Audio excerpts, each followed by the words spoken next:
Juan 3, 16 al versículo 21. Dice así la palabra del Señor: porque de tal manera amó Dios al mundo, que ha dado a su Hijo unigénito, para que todo aquel que en Él cree no se pierda, mas tenga vida eterna. Si yo tengo éxito en esta mañana, ustedes se van a ir todos de aquí sabiendo por lo menos ese versículo de memoria. Porque no envió Dios a su Hijo al mundo para condenar al mundo, sino para que el mundo sea salvo por Él. El que en Él cree no es condenado, pero el que no cree ya ha sido condenado porque no ha creído en el nombre del unigénito Hijo de Dios. Y esta es la condenación: que la luz vino al mundo, pero los hombres amaron más las tinieblas que la luz, porque sus obras eran malas. Porque todo aquel que hace lo malo aborrece la luz y no viene a la luz para que sus obras no sean reprendidas.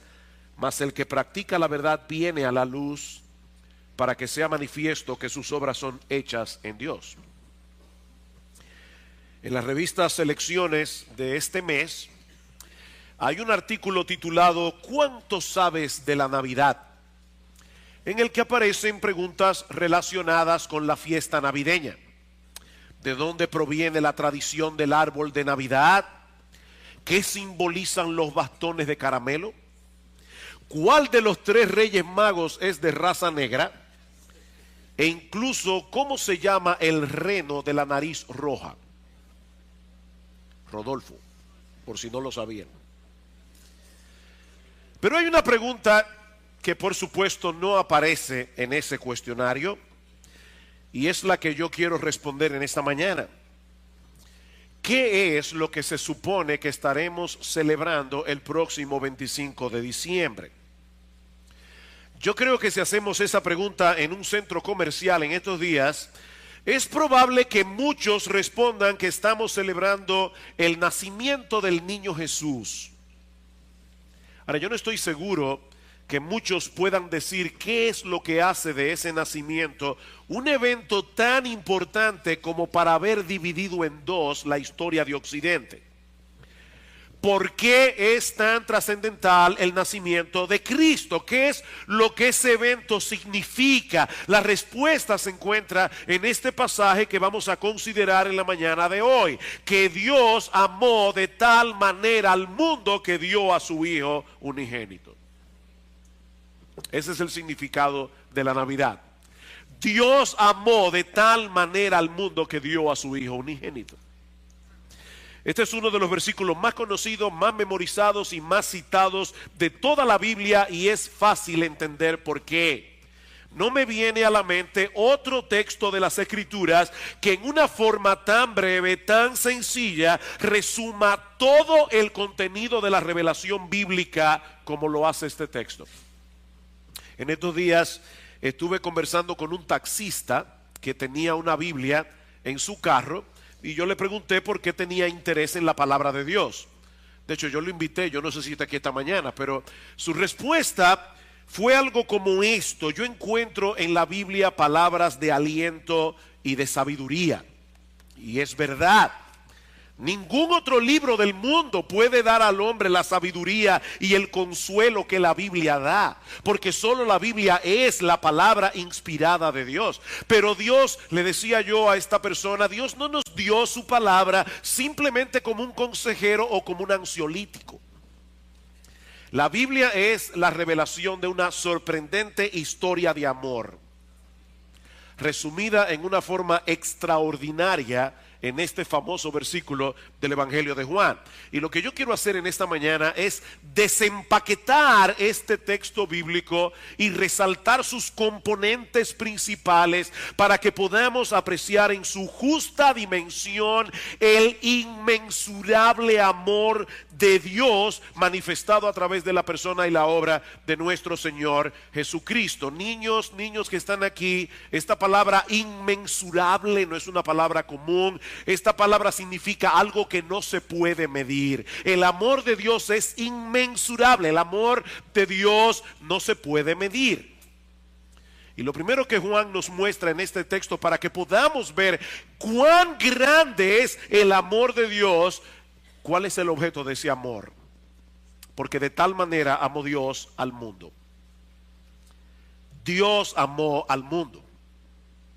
Ahora, muchas personas leen esta declaración como si Juan estuviera diciendo que el amor de Dios es tan grande que abarca a todos y cada uno de los seres humanos que han vivido, viven y vivirán en este mundo. Según algunas estadísticas que estuve leyendo recientemente, en el mundo han nacido hasta la fecha unas 70,000 millones de personas. Y quién sabe cuántas más nacerán antes de que la historia humana llegue a su fin. Pero el amor de Dios es tan grande, nos dicen algunos, que Él envió a su Hijo a morir por todas y cada una de esas 70,000 millones de personas. Así de grande es el amor de Dios. Y aunque parezca sorprendente que Dios pueda amar a tantas personas, alguien decía que nadie puede ser amigo íntimo de más de 3 personas. Eso es lo máximo de intimidad que uno puede tener, dice una persona. 3. Y esta persona dice, bueno, el amor de Dios es tan grande que abarca más de 70,000 millones de personas. Pero yo no pienso que esa sea la medida que Juan está usando aquí para mostrarnos la grandeza del amor de Dios. No olvidemos, mis hermanos, que ese Dios que amó de tal manera al mundo es infinito y es perfecto en todos sus atributos. Dios no tiene límites de ningún tipo en ninguna de sus capacidades. Dice el profeta Isaías, y hablando obviamente en un lenguaje figurado, que toda el agua de todos los océanos cabe en el hueco de la mano de Dios. Cuando llegue a su casa, trata de ver cuánta agua usted puede poner en el hueco de su mano. Bueno, Isaías dice en Isaías capítulo 40, toda el agua de todos los océanos, de todos los ríos, de todos los lagos que hay en el planeta caben en el hueco de la mano de Dios. De hecho, Él midió el universo con el palmo de su mano. O sea, Dios hace así y ya abarca el universo entero, con todas las galaxias. Y por si todo eso fuera poco, Él conoce por nombre cada una de las estrellas, de cada una de las galaxias, de todo el universo, dice Isaías. Tal es la grandeza de su fuerza y el poder de su dominio. Así que no podemos medir la grandeza del amor de Dios tomando como punto de referencia la cantidad de personas que pueblan nuestro planeta. Eso sería tan sorprendente como el hecho de que un levantador de pesas olímpico pueda levantar un grano de arroz. Esa unidad de medida no es suficiente para medir la grandeza del amor de Dios. Pero no solo eso. Aquellos que interpretan la palabra mundo de tal manera que abarque a todos los hombres que han vivido, viven y vivirán en el planeta sin darse cuenta, y estoy seguro de que sin quererlo, terminan empequeñeciendo y limitando el amor de Dios. Permítame explicar a qué me refiero. Es evidente que no todas las personas del mundo se salvan, ¿verdad que sí? No todo el mundo cree en Cristo. No todo el mundo irá al cielo. Así que si identificamos la palabra mundo con todos y cada uno de los seres humanos que han vivido, viven y vivirán en el planeta, tenemos que llegar a la conclusión de que lo que Dios hizo a favor de todos esos individuos fue abrirles un camino de salvación y nada más. Y luego dejar en sus manos la posibilidad de salvarse. Es como si el texto dijera que Dios amó de tal manera a todos y cada uno de los seres humanos que han vivido, viven y vivirán en este mundo, que dio a su Hijo unigénito para hacer posible que cualquiera de ellos pueda salvarse, pero sin asegurar la salvación de ninguno. Por eso es que pienso que eso empequeñece y limita el amor de Dios. Mis hermanos, es imposible que nosotros interpretamos este texto de esta manera. Y créanme que no es mi interés en esta mañana meterme en una discusión teológica por el mero hecho de discutir. Mi interés es que apreciemos en su justa medida el inmensurable amor de Dios. Noten que en el versículo 17 el Señor Jesucristo dice que Él vino al mundo a salvar al mundo, no simplemente a hacer posible que algunos se salven. Versículo 17, porque no envió Dios a su Hijo al mundo para condenar al mundo. De hecho, sería perfectamente legítimo que Dios enviara a su Hijo a exterminar al mundo, porque el mundo lo merece. Pero Cristo no vino a exterminar al mundo, que merece ser exterminado. Él vino a salvarlo. A salvarlo, no simplemente a hacer posible su salvación. No envió Dios a su Hijo al mundo para condenar al mundo, sino para que el mundo sea salvo por Él. De hecho, esa es la razón por la que Jesús se llama Jesús. Dice en Mateo capítulo 1 versículo 21, la palabra Jesús significa Jehová salva. Él se llama Jesús porque Él salvará real y efectivamente a su pueblo de sus pecados. Él no vino a hacer posible que tal vez, quizás, en una remota posibilidad algunos se salven. No, Él vino a salvar. Él vino a salvar. Por eso se llama Jesús. Pero por el otro lado, mis amados hermanos, si Dios dejara en nuestras manos la decisión final de aceptar a Jesús, nadie sería salvo.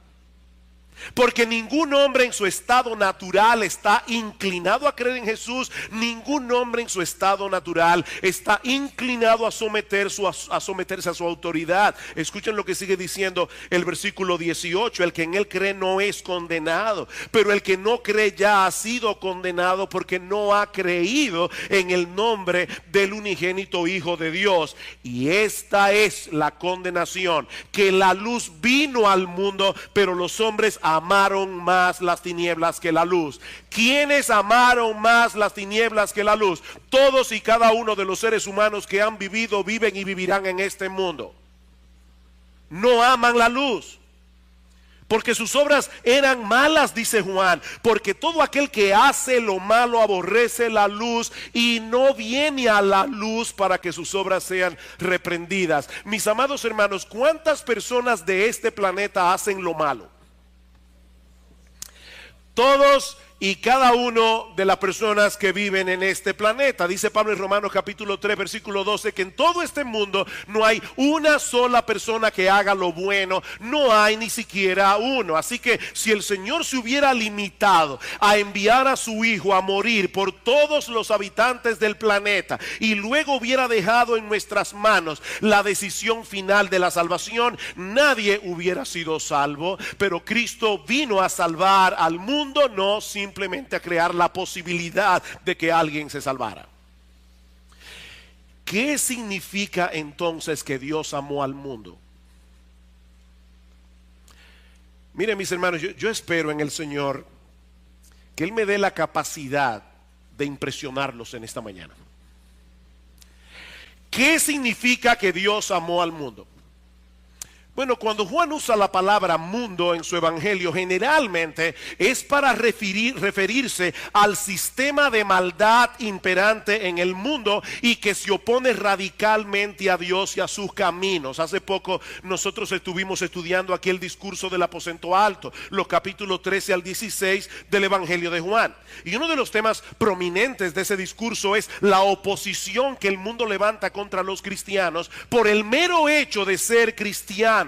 Si el mundo os aborrece, dice el Señor, sabed que a mí me ha aborrecido antes que a vosotros. El mundo aborrece a Cristo.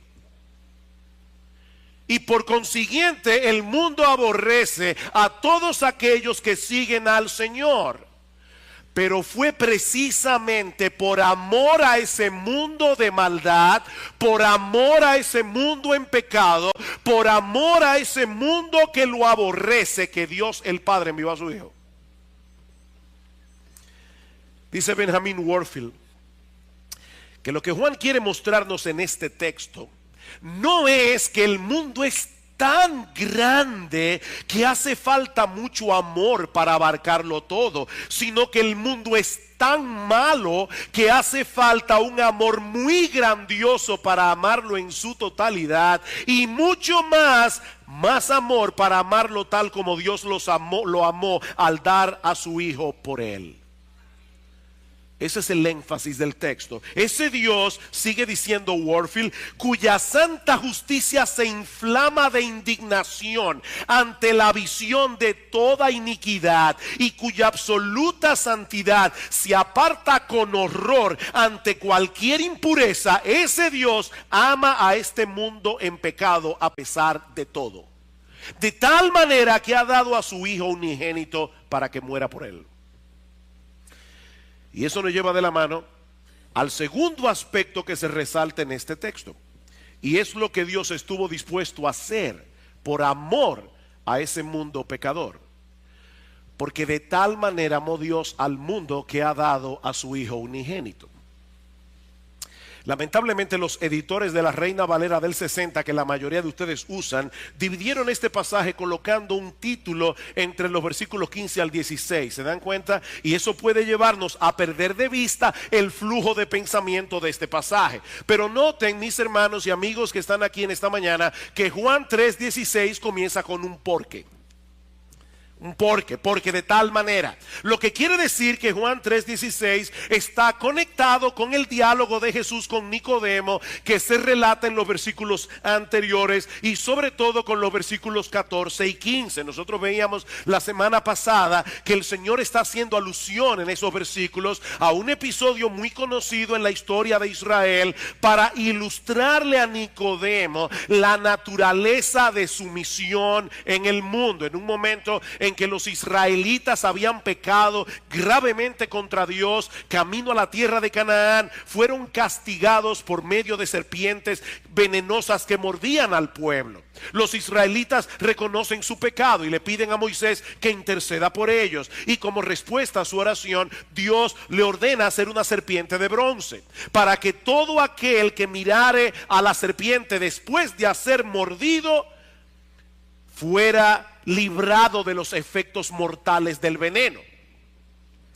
Y ahora el Señor le dice a Nicodemo que esa serpiente de bronce levantada por Moisés en el desierto no era más que un símbolo de su propia muerte en la cruz del Calvario. Versículo 14. Y como Moisés levantó la serpiente en el desierto, así es necesario que el Hijo del Hombre sea levantado en la cruz, para que todo aquel que en él cree no se pierda, mas tenga vida eterna. Eso es lo que se supone que celebramos en la Navidad.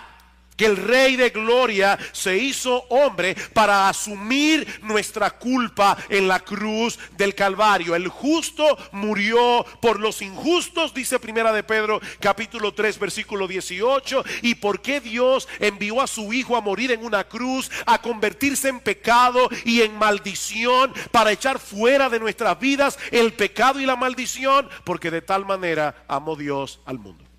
Esa es la explicación. Es tal la intensidad del amor de Dios que pudo vencer su propia animadversión hacia la pecaminosidad del mundo y entregar lo que Él más ama por un mundo que lo odia. Eso es lo increíble. Dios pudo vencer su propia animadversión hacia la pecaminosidad del mundo y entregar por ese mundo lo que Él más ama a pesar de que el mundo lo odia. Esa es la gran enseñanza de Juan 3:16. Fue por amor que Dios entregó a su Hijo unigénito. Por ese mundo que le dio la espalda. Por ese mundo que pisotea su ley moral constantemente. Miren, mis hermanos, por la forma como el mundo celebra el nacimiento de Cristo en estos días, es obvio que el mundo no entiende qué fue lo que sucedió en Belén hace 2000 años. El mundo no lo entiende. Y Dios sabía de antemano que eso iba a ocurrir. Dios sabía de antemano que el mundo no apreciaría en su justa dimensión la dádiva de su amor, pero aún así entregó a su Hijo. Por amor a ese mismo mundo. Y por favor, creyentes que se encuentran aquí hoy en esta mañana, no olviden ni por un momento que todos nosotros pertenecíamos a ese mundo antes de venir a Cristo en arrepentimiento y fe. Tú y yo éramos parte de ese sistema. En ese mismo texto que citábamos en Juan capítulo 15, dice en el versículo 19, si fuerais del mundo, le dice Cristo a sus discípulos, si fuerais del mundo, el mundo amaría a los suyos, pero porque no sois del mundo, antes yo os elegí del mundo, por eso el mundo os aborrece. Ustedes también pertenecían al mundo, pero yo los escogí, yo los saqué de ese sistema de maldad para que sean míos, y es por eso que ahora el mundo los aborrece. De manera, mis hermanos, que la única razón por la que hoy estamos en Cristo y ya no pertenecemos al mundo no es porque nosotros éramos menos malos que los demás, éramos más inteligentes. Cuando nos predicaron el evangelio, de inmediato nosotros captamos la verdad que estaba detrás de ese mensaje y lo abrazamos de todo corazón. No, de hecho es muy probable que la razón haya sido exactamente otra. Dios estaba buscando lo más vil, lo más necio, y te encontró a ti y me encontró a mí. Dice 1 Corintios capítulo 1. No, esa no fue la razón por la que nosotros hoy estamos en Cristo. Nosotros estamos hoy en Cristo porque Dios nos amó cuando nosotros no lo amábamos. Dice en 1 de Juan capítulo 4 versículo 19 que nosotros le amamos a Él porque Él nos amó primero. En otras palabras, el amor de Dios nos conquistó. El amor de Dios venció nuestra hostilidad. El amor de Dios nos atrapó y nos atrajo con cuerdas de amor a la cruz del Calvario. Y Él continuará haciendo eso con muchos otros pecadores hasta que Cristo regrese en gloria, manteniendo abierta la puerta de la salvación de par en par a través de la predicación del evangelio. Y eso nos lleva al tercer elemento que debemos resaltar en este pasaje: la extensión del amor de Dios. Porque de tal manera amó Dios al mundo que ha dado a su Hijo unigénito para que todo aquel... ¿Escuchaste esa frase? Todo aquel, sin restricción, sin importar su condición social, sin importar su condición económica, sin importar su condición educativa, sin importar la raza a la que pertenezca, sin importar los años que tenga, sin importar incluso su grado de pecaminosidad, todo aquel. El amor de Dios vence todas las barreras. El amor de Dios vence todos los prejuicios. Es un amor que no discrimina. Todo aquel, cualquiera que venga será recibido. Óyeme bien, mi amigo, no importa lo que tú hayas hecho, no importa lo que tú hayas pensado y dicho contra Dios, no importa cuántas veces tú hayas rechazado el evangelio, todo aquel. Cristo dice en Juan capítulo 6 versículo 37 que ninguno que venga a Él clamando por misericordia será echado fuera. Ninguno, ni uno solo. Mi amigo, Dios no pone ningún tipo de condición, excepto una, la que aparece en nuestro texto. Y eso nos lleva al cuarto elemento del pasaje: la exclusividad del amor de Dios. Porque de tal manera amó Dios al mundo que ha dado a su Hijo unigénito para que todo aquel que en Él cree, todo aquel que en Él cree. El llamado del evangelio es universal y al mismo tiempo exclusivo. Nadie puede disfrutar del amor redentor de Dios a menos que crea en su Hijo. No existe ninguna otra condición, pero sin esa condición nadie puede ser salvo. Eso quiere decir que lo que Dios espera del pecador, óyeme bien, mi amigo, lo que Dios espera del pecador no es que tenga fe. Hay gente que dice, yo soy muy espiritual, yo tengo mucha fe. Mira, déjame decirte algo. Hay gente que le tienen pavor a los aviones. Pero si alguien se va en Yola a Puerto Rico, con toda seguridad, y otro se va temblando en un avión, es más probable que el que tiene poca fe llegue y el otro termine comido de tiburones en el canal de la Mona. Así que el asunto no es el tamaño de la fe, es el objeto de la fe. No, aquí no dice simplemente que debemos tener fe. Mi amigo, déjame decirte algo muy importante. La fe en sí misma es completamente inútil, a menos que descanse en el objeto correcto. En los años 60, Elvis Presley popularizó una canción titulada en inglés I Believe, yo creo. Y en una de las estrofas decía: cada vez que escucho llorar a un bebé recién nacido, o toco la hoja de un árbol, o miro al cielo, entonces sé porque yo creo. El problema es que la canción no aclara creer en qué, o creer en quién.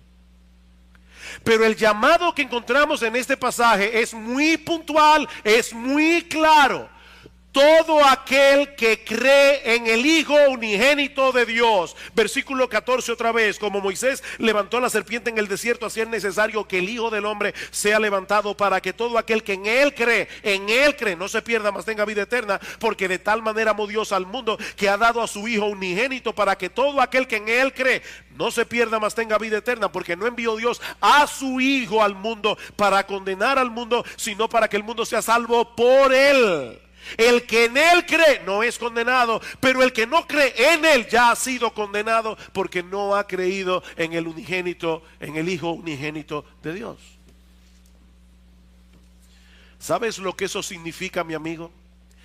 Que si tú estás confiando en Cristo y en tu iglesia, en Cristo y en tu religión, tú no crees en Cristo. Lo que eso significa es que si tú estás confiando en Cristo y en tus buenas obras, en Cristo y en tu obediencia a los mandamientos, tú no crees en Cristo. Si tú estás confiando en que vas a llegar al cielo a través de Cristo y de María, a través de Cristo y de los santos, mi amigo, tú no crees en Cristo. Creer en Cristo, y esto es importante subrayarlo, creer en Cristo es creer en Cristo y en nadie más. Ni en ti, ni en tu iglesia, ni en tu religión, ni en tu decencia, ni en nadie más. Es creer en Cristo y solo en Cristo. Decía Gresham Machen, un gran teólogo de finales del siglo XIX, principios del siglo XX. Él decía que algunas personas creen que van a llegar al cielo como aquellos que cruzan un lago o un río en un bote de remos. Si usas únicamente el remo de la fe, ¿qué va a pasar? Vas a dar vuelta en círculo. Si usas únicamente el remo de las obras, va a suceder lo mismo, solo que en el sentido opuesto. Pero si usas el remo de la fe y el remo de las obras, vas a poder cruzar el río y llegar al otro lado. Esa sería una buena ilustración, decía Gresham Machen, si fuéramos a llegar al cielo en bote. Pero resulta que nadie va a llegar al cielo en un bote de remos. El que llegue al cielo va a llegar únicamente por medio de Jesucristo. Yo soy el camino, yo soy la verdad, yo soy la vida. Nadie, ¿y a quién incluye ese nadie? A todos. Nadie viene al Padre sino por mí. Mi amigo, todas las otras vías inventadas por el hombre te llevarán a un destino equivocado. No importa lo sincero que puedas ser en tu creencia. Si te tomas un negro eterno, para los que no saben, eso es un veneno. Pues si te tomas un negro eterno o un trespasito creyendo que es un jugo de naranja, te vas a morir igual, no importa la fe que tengas. Dicen Proverbios que hay caminos que al hombre le parecen derechos, pero su fin es camino de muerte. De hecho, y yo sé que si lo que yo he dicho hasta ahora puede sonar extraño, esto sí que va a sonar extraño. El asunto ni siquiera radica en el hecho de que creas en Cristo. ¿Me oíste bien? El asunto ni siquiera radica en el hecho de que creas en Cristo. Es que creas en Cristo tal como Él es presentado en el Evangelio. ¿Y cómo Cristo es presentado en el Evangelio? Como el único que puede salvar a los pecadores y satisfacer plenamente tu alma inmortal.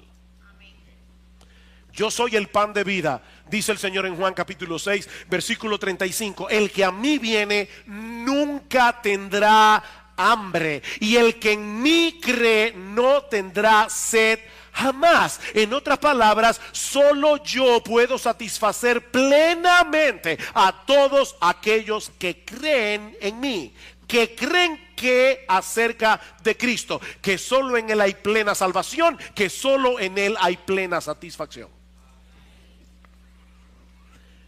Así que no tiene sentido que alguien diga creer en Cristo, y mucha gente dice creer en Cristo. No tiene sentido que alguien diga creer en Cristo si al mismo tiempo no ve a Cristo como un tesoro de incalculable valor por el que vale la pena perderlo todo. Si tú no ves a Cristo de esa manera, tú no crees en Cristo. Los que creen en Cristo son personas que ven a Cristo como un tesoro de incalculable valor por el cual vale la pena perderlo todo. Es así como el Señor describe la conversión en Juan capítulo 13, versículo 44. El reino de los cielos es semejante a un tesoro escondido en un campo, el cual un hombre halla, lo esconde de nuevo y gozoso por ello va y vende todo lo que tiene y compra aquel campo. Él encontró un tesoro, Cristo. Él esconde el tesoro y va donde el dueño y le dice: ¿cuánto tengo que darte por el campo? Mira, no vas a poder comprármelo porque tienes que darme tu vida entera. No hay problema, eso es una ganga. Para obtener a Cristo no hay ningún problema. Dice, también el reino de los cielos es semejante a un mercader que busca buenas perlas, que habiendo hallado una perla preciosa, fue y vendió todo lo que tenía y la compró. A veces uno le está predicando el evangelio a las personas y dicen: ¿y qué yo tengo que dejar para ser cristiano? Mire, cuando alguien le haga esa pregunta, sígale predicando, porque él no ha entendido. Él no ha entendido. Uno de los grandes problemas de muchos púlpitos en el día de hoy es que llevan a las personas a hacer una decisión por Cristo, pero presentándolo como una especie de póliza de seguro. Vas a tener una vida feliz, una vida exitosa, tu matrimonio será pleno, tus hijos serán obedientes, siempre tendrás salud, y para colmo, cuando mueras vas al cielo. No, mira, déjame decirte algo. Es muy probable que si te conviertes a Cristo y tu esposo o tu esposa no se convierte, vas a tener un problema mayor en tu casa. Es probable que si te conviertes a Cristo y tus hijos no se convierten, vas a tener un serio problema en el seno de tu familia. Y aún así vale la pena seguir a Cristo. No, Cristo no es un medio para lograr un fin. Él es el fin. Él es la meta a la que Dios quiere llevarnos a través de la fe. Y eso nos lleva al último elemento que encontramos en este texto, y es el resultado del amor de Dios. Escuchen otra vez.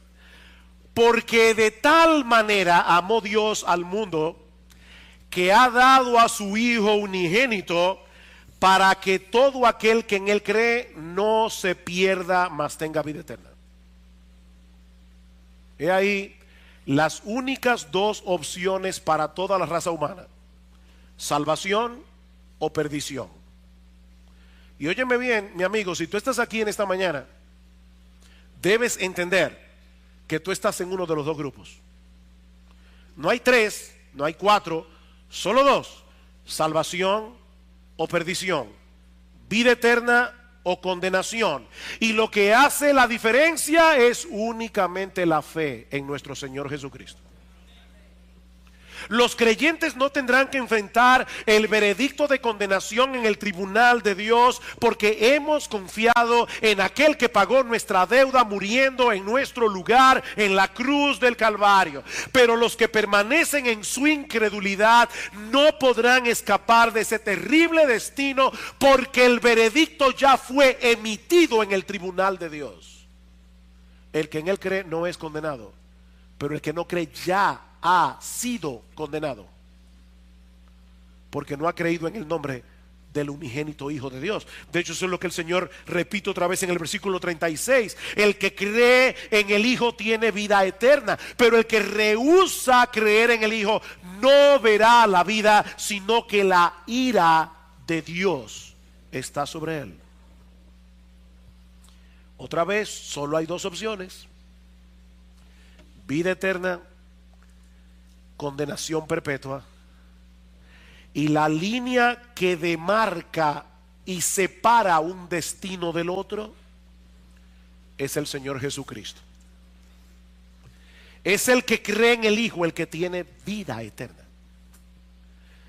Y por si acaso, eso no significa simplemente que los creyentes vivirán por los siglos de los siglos. Los impíos también vivirán por los siglos de los siglos en el infierno. No, la vida eterna no es una vida que no se acaba nunca. Hay personas que ven la vida eterna como una especie de antibiótico espiritual que nos libra de la muerte. No, lo que ese término vida eterna significa es que los que creen en Jesús vivirán en una deleitosa comunión con el Padre y con el Hijo por los siglos de los siglos. Juan capítulo 17 versículo 3: y esta es la vida eterna, que te conozcan a ti, el único Dios verdadero, y a Jesucristo a quien has enviado. Esa es la vida eterna. Como decíamos recientemente en un mensaje, el Señor no define la vida eterna en términos de tiempo, sino de relación. De hecho, Juan capítulo 1 versículo 1: en el principio era el verbo era con Dios, el verbo era Dios, todas las cosas por él fueron hechas, y sin él nada de lo que ha sido hecho fue hecho. En él estaba la vida, y la vida era la luz de los hombres. ¿Qué es la vida? El Espíritu Santo trae su luz, abre nuestros ojos y nos hace ver lo hermoso, maravilloso, extraordinario que es nuestro Señor Jesucristo. La vida eterna es tener comunión con Él. Por eso alguien decía: el cielo es el cielo porque Cristo va a estar allí. Y aún el infierno sería el cielo si Cristo estuviera allí. El cielo es el cielo porque Cristo estará allí. Todo aquel que cree en Jesús como un Salvador todo suficiente recibirá por medio de la fe el perdón de todos sus pecados y el don de la vida eterna, que no es otra cosa que una deleitosa y perpetua comunión con Él. Y eso es lo que el mundo está supuesto a celebrar el próximo 25 de diciembre. El inmensurable amor de Dios mostrado a través de la persona y la obra de nuestro Señor Jesucristo a favor de una raza de gente pecadora que lo aborrece, para que todo aquel que deposita su fe en Jesús reciba el perdón de todos sus pecados y el don de la vida eterna. Y ahora yo te pregunto, ¿cuál será tu respuesta en esta mañana al incomprensible, sorprendente, maravilloso, extraordinario amor de Dios en Cristo? Mire, déjenme decirles algo: el amor de Dios es un misterio. El amor de Dios es un misterio. Nosotros no podemos entender ¿cómo es que dentro de sí mismo Dios puede vencer su propia animadversión hacia un mundo pecador y entregar lo que Él más ama por amor a una humanidad caída que es totalmente contraria a lo que es atractivo a sus ojos? Yo no entiendo el amor de Dios. ¿Cómo es que Dios puede amar a un mundo que al mismo tiempo le causa repulsión? Y por amor a ese mundo que le causa repulsión por causa de su pecado, Él entregó lo que Él más ama. Yo creo que el apóstol Pablo captó perfectamente este dilema en el capítulo 5 de su carta a los Romanos. Porque Cristo, cuando aún éramos débiles, a su tiempo murió por los impíos. ¿Oíste bien? Cristo murió por los impíos. Ciertamente apenas morirá alguno por un justo. Con todo pudiera ser que alguno osara morir por el bueno. Y Pablo acaba de decir en el capítulo 3 que no hay nadie bueno. Es una hipérbole que Pablo está usando aquí. Mas Dios muestra su amor para con nosotros en que siendo aún pecadores, Cristo murió por nosotros. Cristo vino al mundo a morir en una cruz, a hacerse pecado, a hacerse maldición, a ser abofeteado, crucificado, escupido, coronado de espinas por el mundo que Él mismo creó, por el mundo que Él sostiene. Cristo vino a hacer todo eso a favor de un montón de personas débiles, impías y pecadoras, para que todo aquel que en Él cree no se pierda, mas tenga vida eterna. Y yo vuelvo y te pregunto, ¿cuál será tu respuesta en esta mañana al amor de Dios? Porque sabes que en este caso no hacer nada es hacer algo. No hacer nada es hacer algo. ¿Vas a despreciar el regalo de Dios en tu propio perjuicio? ¿O vendrás humillado a los pies de Cristo en arrepentimiento y fe? Todo aquel que en Él cree, todo aquel, que el Señor bendiga su palabra con tal poder en esta mañana, que en este mismo instante muchos sean convencidos de su pecaminosidad y de su condenación, pero que al mismo tiempo puedan ver a Cristo como el extraordinario, maravilloso, hermoso, precioso Salvador que sus almas necesitan. Oh, que Dios abra en esta mañana los ojos de los ciegos. Oh, que Dios le dé vida a los muertos. Oh, que muchos salgan de aquí amparados bajo la cobertura del inmensurable amor de Dios en Cristo.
Lassati mi scegli mele tu, un sole che scuria tra i rami.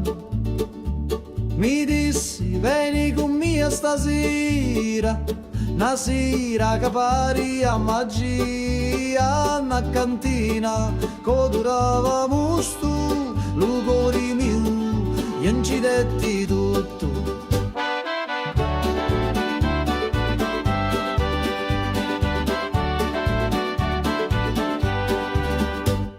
Gira chiagnina lenta e sorda, e giro frasso che canta ancora, che non è vino rosso come fuoco, ambivio frasso, scordavo loco, manichini, dove speranza, da sta terra tutto danza. Prega Maria che faccio milico, mi persi sotto i panni rossi, c'era una croce fatta d'olivi, mi dai sopra senza scusa. Prega Maria, non sa ciucciù, se era morio era tabù. Ammuzzo tutto frasso, scioglieva cori come passo. Tu c'era notte in vento, con una luna appesa senza pentimento. Una voce mi chiamava tu funno, scendi ancora un perdi sto mondo. Da cantina il tempo si ferma, ogni goccia è storia eterna. Cutti a me lato, cutti a me cori, sti stiddi cacciato non mori. Scuro fora, ma luci dintra, a voci do, sempre mi senta. Prega Maria che faccio milico, mi persi sotto i panni rossi, c'era una croce fatta d'olivi, mi dai sopra senza scusa. Prega Maria, un saccio giù, se era morio era tabù. Lassati mi scegli mele tu, ogni volta, ogni giornata, a ti attorno in ta cantina, con vino speranza e una picca rovina.